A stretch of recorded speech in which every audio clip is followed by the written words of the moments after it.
Hello ma'am, I am Komal Kishore Garekar, student of class 9 standard representing my project.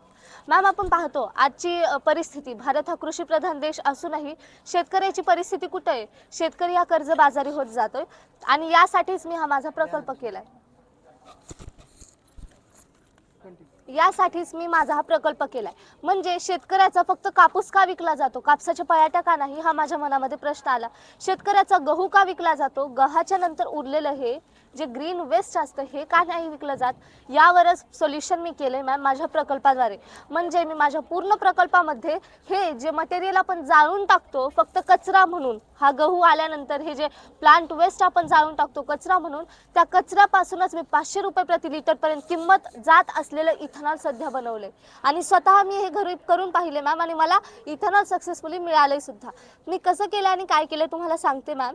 आपल्या घरातून फेकून दिलेला कचरा म्हणजे भाज्यांचे साल वगैरे असतील, भाजी केले की टाकून देतो, यापासून या खरकट्यापासून ह्या कापसाच्या पयाट्या पानं वगैरे घेऊन आणि सध्या तूर असते बघा बऱ्याच शेतामध्ये पानगळती सुरे, त्या पानांचा उपयोग करून मी काय केलं त्याला हीट केलं. हीट का केलं तर सरफेस स्टरलायझेशनची प्रोसेस ही फार गरजेची असते, कारण आपल्याला त्याला हीट करून त्यावरचे मायक्रोब्स किल करायचे असतात. आणि त्यामध्ये कसं होतं त्यात 3 प्रोसेस असतात. मी ऑटोक्लेव्ह असतं, त्यानंतर अल्ट्राव्हायोलेट रेडिएशन असतं आणि हीटिंग असतं. मी ऑटोक्लेव्ह आणि UV रेजचा उपयोग तर करू शकत नव्हते कारण ते फार कॉस्टली होतं. मी उपयोग केला घरातल्या या कुकरचा. त्या इमेजमध्ये सुद्धा आहे मॅम. मी ह्या कुकरमध्ये पाणी घेतलं, त्या पाण्यामध्ये हे मटेरियल जे होतं वेस्ट मटेरियल हे टाकले, कॉटन बगॅस वगैरे, आणि त्यानंतर त्याला पाण्यामध्ये उकळून घेतलं. खळखळ उकळल्यानंतर मी त्या कुकरला साईडला घेऊन तसंच ठेवलं थोडंसं थंड होण्यापुरतं. मी सुरुवातीला जेव्हा 2-3 वेळेस करून पाहिलं तेव्हा मला इथेनॉल नव्हतं मिळत, बुरशी येत होती, काहीतरी होत होतं, अडचणी येत होत्या. मग नंतर मला कारण कळालं तिथं कंटामिनेशन होत होतं. मग मी कंटामिनेशनवर सोल्युशन काढलं. आधी मी डिरेक्टली कुकर ओपन ईस्ट टाकायचे, पण ह्या वेळेस शेवटी करताना मी लावल्या कॅन्डल्स. कॅन्डल्समुळे झालं असं कंटामिनेशनच आलं नाही. मग मी काय केलं, हे कुकरमधलं मटेरियल गाळून घेताना चाळणीने गाळलं, साईडला कॅन्डल्स लावल्या आणि कॅन्डल्स लावल्यानंतर कंटामिनेशन नाही आलं आणि ते मटेरियलसुद्धा मिळालं. एअरटाईट कंटेनरमध्ये त्याला ठेवलं. गाळल्यानंतर मी ईस्ट त्याच्यामध्ये ॲड केलं. ईस्टची कन्सेप्ट मला कुठून कळाली तर सॅकरोमायसिस सर्व्हॅसीबद्दल क्लास 8च्या मायक्रोब्स फ्रेंड अँड फो ह्या चॅप्टरमध्ये मेन्शन्ड होतं. Yeast Saccharomyces cerevisiae convert glucose into alcohol plus carbon dioxide, ह्या छोट्याशा कन्सेप्टचा उपयोग करून इथेनॉल बनवलं. आता मी काय केलं, ह्या ईस्टला 3 ते 4 ग्राम चिमूटभर फक्त ईस्ट त्यामध्ये टाकून दिलं आणि टाकल्यानंतर त्याला 3 दिवस तसंच ठेवलं. त्या एअरटाईट कंटेनरमध्ये त्याला मी काहीच नाही केलं कारण की कंटामिनेशन येऊ शकत होतं. त्यानंतर त्या स्लरीला मी टाकलं ह्या माझ्या डिस्टिलेशन युनिटमध्ये. मॅम तुम्ही डिस्टिलेशन युनिट बऱ्याच प्रकल्पामध्ये किंवा बऱ्याच जागी बघितलं असेल, पाहिलं असेल सर, परंतु ते डिस्टिलेशन युनिट असतं रेडीमेड, ज्याची किंमत फार कॉस्टली आहे. मी डिस्टिलेशन युनिट लॅबमधलं नाही घेतलं, रेडीमेड नाही घेतलं, काहीच नाही, तर कचऱ्यापासून फेकून दिलेल्या वेस्टपासून बनवले. कसं तर घरात असलेल्या आजी आधी आपली नरसाळ वापरायची, त्याला वेल्डिंग करून घेतली आहे 10 रुपयाची. त्यानंतर आमच्या घरी माझी सायकल पडलेली होती, त्या सायकलचे हँडल असेल, हे शेगडीच्या वर छोटंसं हे असतं बघा एक हुक असल्यासारखं, त्याचा उपयोग केला आणि स्टीलला 20 रुपयाची वेल्डिंग करून घेतली आहे. म्हणजे प्रकल्पाचा खर्च कुठंच नाही आहे. ह्या ईस्टला सोडलं तर कुठं खर्चच नाही केला. ही ईस्ट आणि 20 रुपयाची वेल्डिंग, ह्याशिवाय काहीच नाही. यानंतर इथं पाईप जे आपण फेकून देतो घरातून काम झालं की, तो पाईपचा यूज करून आणि बिस्लरी बॉटल हे यूज करून मी जे सध्या त्याची किंमत हजारोंमध्ये आहे ज्या डिस्टिलेशन युनिटची, ते डिस्टिलेशन युनिट घरच्या घरी अगदी अल्प खर्चिक प्रकल्पाद्वारे बनवले माझ्या. आता हे डिस्टिलेशनचा वापर कुठं नेमकं तर इथेनॉल बनवण्यासाठीच ते लागतं. मी जी स्लरी तुम्हाला आता सांगितलं ईस्ट टाकलेली, ती स्लरी यामध्ये टाकली सर, यामध्ये टाकली आहे मॅम. ही स्लरी टाकताना मॅम यामध्ये ईस्ट टाकलेलं होतं आणि मी इथं आल्यावर जेव्हा हे उघडलं तेव्हा ते प्रेशरमुळं वरी उडून गेलं होतं या बॉटलचं कॅप, कारण की त्याच्यामध्ये कार्बन डायऑक्साईडचा गॅस होता. अल्कोहोल प्लस CO2 असतं ते.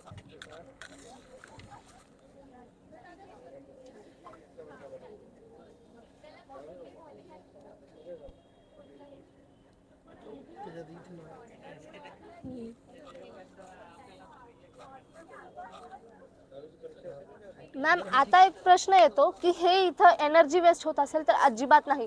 मी स्वतः बनवलेलं इथेनॉलच इथं ॲज अ फ्युल यूज केलं आहे मी, ज्याच्यापासून हे बर्नर पेटतंय सध्या. आता ह्याला हीटिंग केली मॅम. आता मी हे फक्त ऑप्शन ठेवलं होतं बघा, मी एक हीटर तयार केलं होतं. ह्या हीटरपासून हिटिंग करणार होते, पण इथं कसं आता सनलाईट सुद्धा नाही आहे आणि मटेरियल पण अवेलेबल नाही आहे. ही कॅप स्टिंगचीच दोन्ही स्टिंग बॉटलच्या आहेत, ही जर इथं लावली तर हे फिजिक्सचा यूज केला आहे, म्हणजे फिजिक्स, बायोलॉजी आणि केमिस्ट्री सगळंच आहे यामध्ये. आता हे जर आपण ह्यामध्ये लावलं तर हे सोलारने म्हणा, मोटरने म्हणा, बॅटरीचा वापर करून हे गरम करू शकतं. हे माझं होतं मेन मटेरियल, पण आता मला हे यूज करावं लागलं ॲज ऑप्शनल मटेरियल म्हणून. आता इथे हीटिंगची प्रोसेस सुरू झाली आहे. हीटिंग नंतर इथेनॉल इकडे येणार आहे आणि ही डिस्टिलेशनची प्रोसेस होणार आहे. आता यामध्ये पहा, सनलाईट नसल्यामुळे मी हे केलं होतं, सोलारवर कनेक्ट केले, पलीकडे सोलार आहे, सनलाईट नाही आता म्हणून, नाहीतर हे आता कंटिन्युअसली सुरू राहतं आणि इथे कंडेन्सेशनची प्रोसेस होते, पाणी जातं आणि थंड होतं आणि इकडे आलेलं असतं प्युअर इथेनॉल. मॅम मला तुम्हालाही सांगावं असं वाटतं की माझं हे जे इथेनॉल आहे हे खरं आहे का नाही हा प्रश्न उद्भवतो, म्हणून मी स्वतः इंडस्ट्रीला व्हिजिट करून माझं हे इथेनॉल टेस्टिंगसाठी दिलं होतं भारतातल्या सगळ्यात टॉप मोस्ट इंडस्ट्रीला, ती म्हणजे अंकुशराव टोपे साहेबांची इंडस्ट्री. त्या इंडस्ट्रीला माझं हे इथेनॉल मी टेस्टिंगसाठी दिलं होतं आणि रिपोर्ट तुमच्यासमोर आहे. 69.20% प्युअर इथेनॉल मला मिळाले ह्या कचऱ्यापासून, ह्या वेस्टपासून बनवलेल्या डिस्टिलेशनपासून. फक्त फर्स्ट डिस्टिलेशनमध्ये तर मला तेवढं पर्सेंटेज मिळाले. ह्याला डबल केलं तर 80+ जाईल, ट्रिपल केलं तर 90+ जाईल आणि एक पॉईंट असा येईल की फोर्थ डिस्टिलेशनमध्ये ते 99% पर्यंत सुद्धा जाऊ शकतं ह्या कचऱ्यापासून बनवलेल्या. आता मॅम प्रश्न येऊ शकतो की ह्याची गरज आहे का काळाला, म्हणजे अल्कोहोल ड्रिंकिंगसाठी तर वापरतात, मग गरज आहे का, तर नाही मॅम, आजची काळाची गरजच इथेनॉल आहे. आपण हॉस्पिटल्समध्ये पाहिलं, कोरोनामध्ये लॉकडाऊन होतं, कोरोनामध्ये मॅम फक्त 1% लोक आजारी झाले तर आपली मेडिकल यंत्रणा हतबल झाली होती, बरोबर सर? का झाली होती? कारण की आपल्याकडे मेडिसिन्स अवेलेबल नव्हते आणि त्या काळामध्ये सर्वात जास्त इंडस्ट्री प्रोव्हाइड करणारी इंडस्ट्री म्हणजे हीच होती, कारण की यांच्याकडे इथेनॉल होतं. एवढी इथेनॉलची जास्त गरज काळाला आहे. इथेनॉल मेडिसिन्स एक्स्ट्रॅक्शनसाठी फार गरजेचं आहे. सध्या जे आपण अँटीबायोटिक वगैरे घेतो, कफ कोल्ड झालं की औषधं लागतात आपल्याला, ते असतात केमिकलनी बनवलेले. का केमिकलनी? आपला भारत देश आयुर्वेदासाठी किती प्रसिद्ध आहे. आपल्याकडे तुळशी, अश्वगंधा, त्यानंतर आवळा, एवढे सगळे हर्बल प्रोडक्ट्स असताना आपण केमिकल्सची औषधं पितो, कारण की एक्स्ट्रॅक्शन फार कमी आहे. म्हणूनच मॅम मी स्वतः माझ्या घरी मेडिसिन्स एक्स्ट्रॅक्ट करून पाहिल्यात. आता कशा केल्या सांगते मी. काल इथं आल्यानंतर काय केलं, हे इथेनॉल घेतलं, इथेनॉल मी आधी काढलं, इथं डिस्टिलेशन केलं, इथेनॉल काढलं आणि नंतर यामध्ये मी आवळ्याची पानं टाकली. हे आवळ्याची पानं टाकल्यानंतर असं झालं की यामधले सर्व घटक जे होते, यामधले अँटीऑक्सिडंट्स असतील, अँटीबॅक्टेरियल, अँटीव्हायरल मटेरियल सर, हे सगळे यामध्ये उतरलं आहे ह्या स्लरीमध्ये इथेनॉल. आणि हे पाण्यात उतरत नाही बरं का. पाण्यात जर आपण आवळ्याचे पाने टाकले तर त्याचा कलर तसाच राहतो, पण हे बघा, इथं इथेनॉलचा कलर पहा आणि इथं कलर पहा. मग मी ह्याला गाळून घेतलं आणि गाळल्यानंतर म्हणजे पानं बाजूला केली, स्लरी बाजूला काढली. या स्लरीला मी जास्त घेतली होती, एवढी असेल ती, यामध्ये टाकलं. आता हे होतं शेवटी इथेनॉलच. यामध्ये घटक फक्त उतरले होते, ते सगळे घटक इकडे, म्हणजे घटक इकडे राहिले आणि आलेलं इथेनॉल होतं.